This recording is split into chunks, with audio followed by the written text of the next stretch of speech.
Hello, and welcome to Chapter 6, page 66 of Frank Herbert's Dune, a live read done and performed by Mario Velez.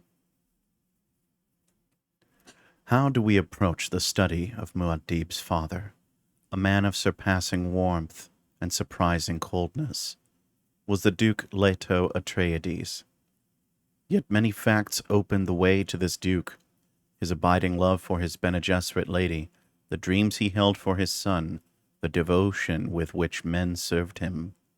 You see him there, a man snared by destiny, a lonely figure with his light dimmed behind the glory of his son. Still, one must ask, what is the son but an extension of the father? From Muad'Dib's family, Commentaries by the Princess Irulan. Paul watched his father enter the training room, saw the guards take up stations outside. One of them closed the door. As always, Paul experienced a sense of presence in his father, someone totally here. The Duke was tall, olive-skinned. His thin face held harsh angles, warmed only by deep gray eyes. He wore a black working uniform with red armorial hawk crest at the breast. A silvered shield belt with the patina of much use girded his narrow waist. The Duke said, "Hard at work, son?" He crossed the L table, glanced at the papers on it, swept his gaze around the room and back to Paul. He felt tired, filled with the ache of not showing his fatigue. I must use every opportunity to rest during the crossing to Arrakis, he thought. There'll be no rest on Arrakis. Not very hard, Paul said. Everything's so... He shrugged. Yes, well, tomorrow we leave. It'll be good to get settled in our new home. Put all this upset behind. Reverend Mother's words. Paul nodded, suddenly overcome by the memory. For the father, nothing. Father, Paul said, will Arrakis be as dangerous as everyone says? The Duke forced himself to the casual gesture, sat down on a corner of the table, smiled. A whole pattern of conversation welled up in his mind, the kind of thing he might use to dispel the vapors of his men before battle. The pattern froze before it could be vocalized, confronted by the single thought. This is my son. It'll be dangerous, he admitted. Hawat tells me we have a plan for the Fremen, Paul said, and he wondered, why don't I tell him what that old woman said? How did she seal my tongue? The Duke noted his son's distress, said, As always, Hawat sees the main chance, but there's much more I see. Also, the Combine Hun at Ober Advanced Mercantiles, the Chom Company. By giving me Arrakis, His Majesty is forced to give us a Chom directorship, a subtle gain. Chom controls the spice, Paul said, and Arrakis with its spice is our avenue into Chom, the Duke said. There's more to Chom than melange. Did the Reverend Mother warn you? Paul blurted. He clenched his fist, feeling his palm slippery with perspiration, the effort it had taken to ask that one question. Hawat tells me she frightened you with warnings about Arrakis, the Duke said. Don't let a woman's fears cloud your mind. No woman wants her loved ones endangered. The hand behind those warnings was your mother's. Take this as a sign of her love for us. Does she know about the Fremen? Yes, and about much more. What? And the Duke thought, the truth could be worse than he imagines, but even dangerous facts are valuable if you've been trained to deal with them, and there's one place where nothing has been spared for my son. Dealing with dangerous facts. This must be leavened, though. He is young. Few products escape the Chom touch, the Duke said.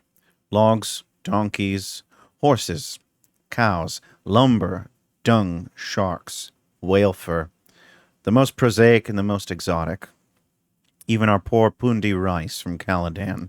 anything the guild will transport, the art forms of Ikaz, the machines of Riches and Ix. But all fades before melange. A handful of spice will buy a home on Tupile. It cannot be manufactured. It must be mined on Arrakis. It is unique, and it has true geriatric properties. And now we control it. To a certain degree. But the important thing is to consider all the houses that depend on churn profits, and think of the enormous proportion of those profits dependent upon a single product, the spice. Imagine what would happen if something should reduce spice production.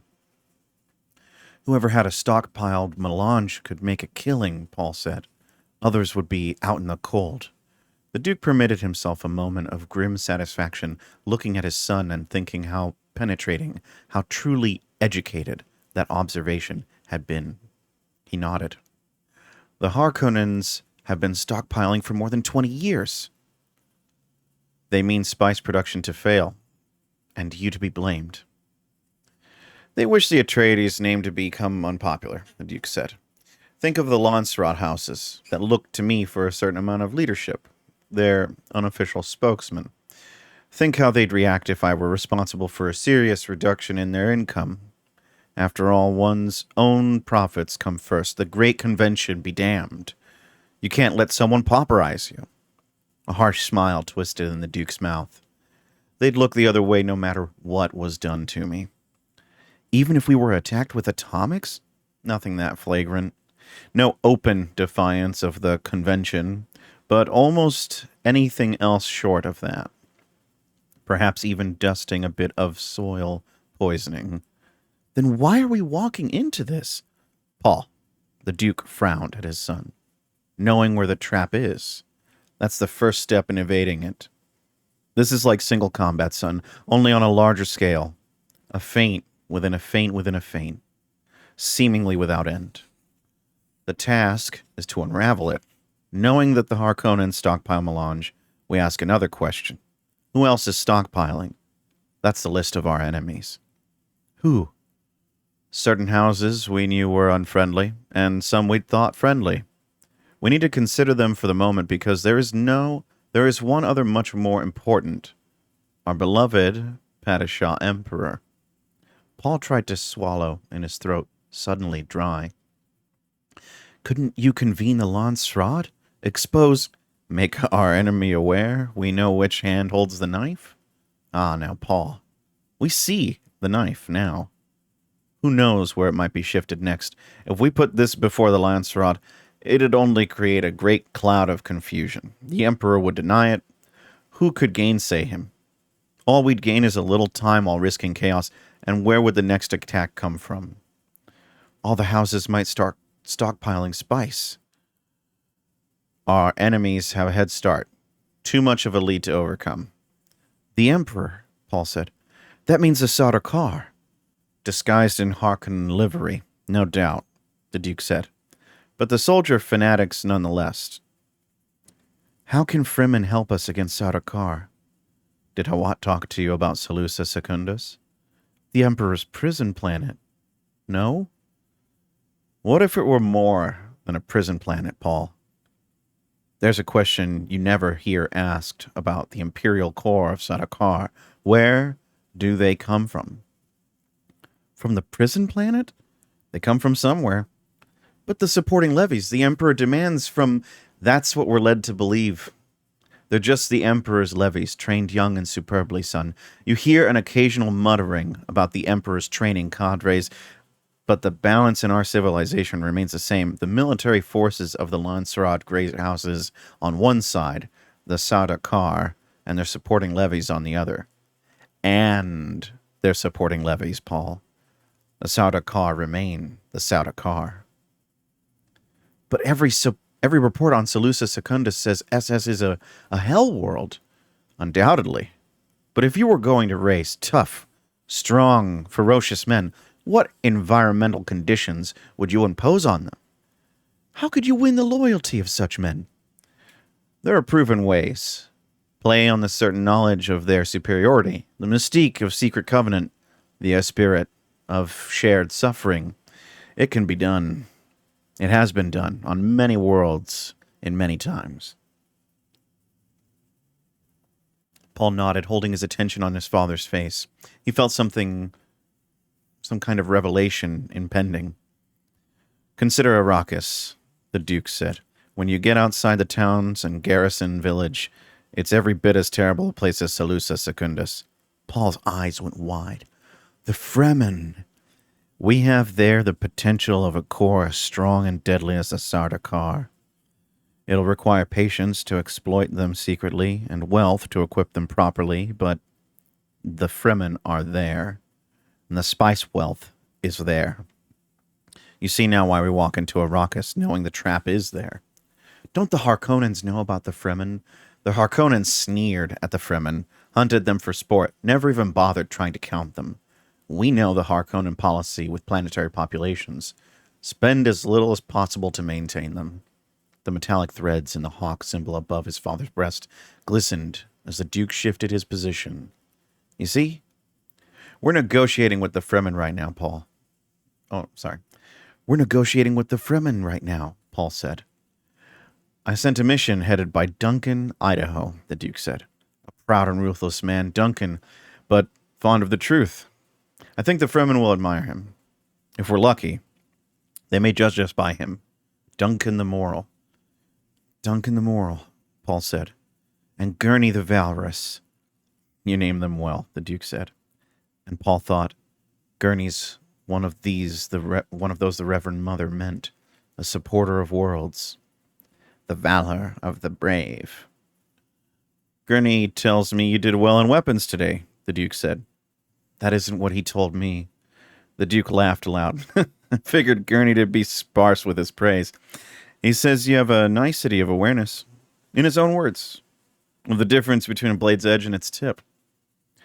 Gurney says there's no artistry in killing with the tip, that it should be done with the edge. Gurney's a romantic, the Duke growled. This talk of killing suddenly disturbed him, coming from his son. I'd sooner you never have to kill anyone, but if the need arises, you do it however you can. Tip or edge. He looked up at the skylight, on which the rain was drumming. Seeing the direction of his father's stare, Paul thought of the wet skies out there, a thing never to be seen on Arrakis from all accounts, and this thought of skies put him in mind of the space beyond. Are the guild ships really big? He asked. The Duke looked at him. This will be your first time off planet, he said. Yes, they're big. We'll be riding a Hayliner, because it's a long trip.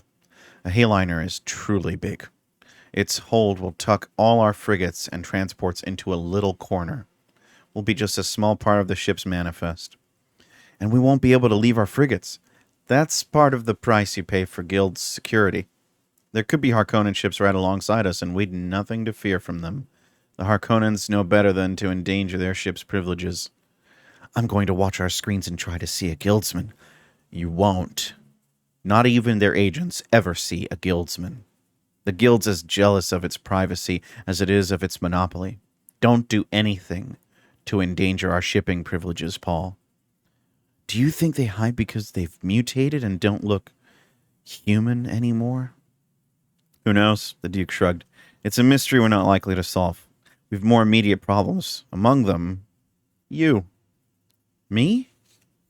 Your mother wanted me to be the one to tell you. Son, you see, you may have mentat capabilities.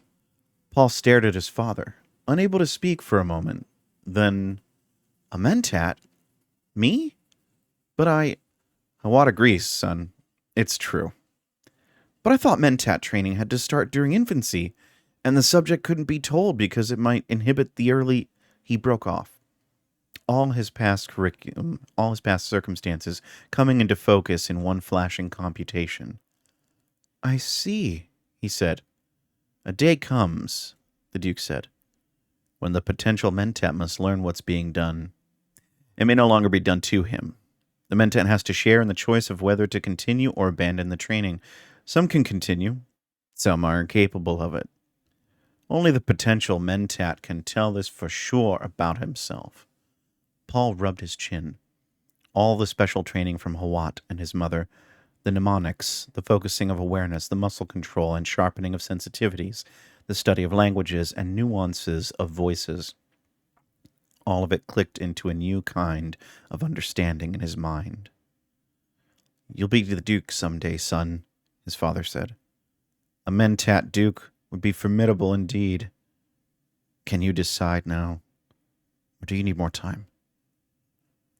There was no hesitation in his answer. "I'll go on with the training." "Formidable indeed," the Duke murmured, and Paul saw the proud smile on his father's face. The smile shocked Paul. It had a skull look on the Duke's narrow features. Paul closed his eyes, feeling the terrible purpose reawaken within him. Perhaps being a Mentat is terrible purpose, he thought. But even as he focused on this thought, his new awareness denied it. Ending on page 75. Thank you for listening. If you enjoyed this, please like and subscribe. Share it with your friends who need a nice voice reading this awesome book. And I will be posting more and more. I can focus on this a lot more the more that people like and subscribe and share. I also have, if you want to directly support me, I have one book that is out on Amazon and Kindle right now called 114 Quixotic Visions. It's a poetry collection, which has to do with my basically coming of age. And I also run Just a Flower podcast, which is about deep breathing, meditation, and growing in sensitivity and awareness of yourself. If you'd like to see more, or you want to see something different, or maybe a different book, please comment, share your thoughts, and let me know how this is for you. Appreciate it. I'm comfy here, and I hope you are too. Bye.